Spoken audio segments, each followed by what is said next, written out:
அண்மைச் செய்தி. சாத்தான்குளம் அருகே கிணற்றுக்குள் omni van பாய்ந்து விபத்து ஏற்பட்டுள்ளது. இதனை நாம் அண்மைச் செய்தியாக பார்த்து வருகிறோம். சாத்தான்குளம் அருகே கிணற்றுக்குள் ஆம்னி வேன் பாய்ந்து விபத்து ஏற்பட்டுள்ளது. மீரான்குளம் பகுதியில் உள்ள கிணற்றுக்குள் ஆம்னி வேன் பாய்ந்ததில் 3 பேர் சிக்கி தவித்து வருகின்றனர். இதனை நாம் அண்மைச் செய்தியாக பார்த்து வருகிறோம்.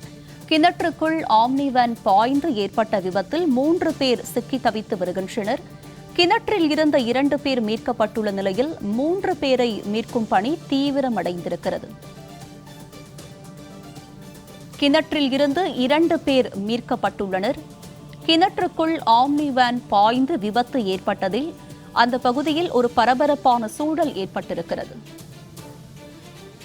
இது பற்றிய கூடுதல் விவரங்களோடு இணைகிறார் எமது செய்தியாளர் ஜெகநாதன். அவரிடம் விவரங்களை கேட்டு பெறலாம். ஜெகநாதன், இந்த விபத்து எப்போது எப்படி ஏற்பட்டது?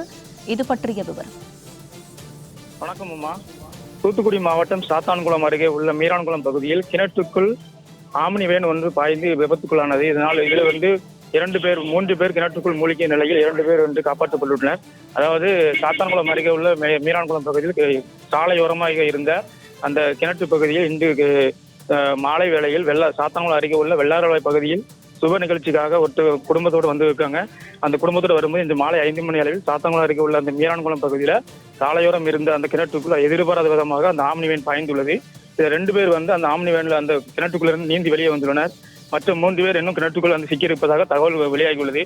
இதனை அடுத்து இந்த சம்பவம் குறித்து தகவல் இருந்த காவல்துறையினர் மற்றும் சீரப்பட சம்பவ இடத்துக்கு அவர்களை மீட்கும் பணி தொடர்ந்து நடைபெற்று வந்து கொண்டிருக்கிறது.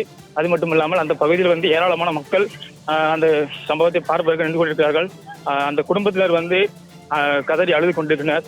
மேலும் அந்த மீட்பு பணி தொடர்ந்து நடைபெற்றுக் கொண்டிருக்கிறோமா.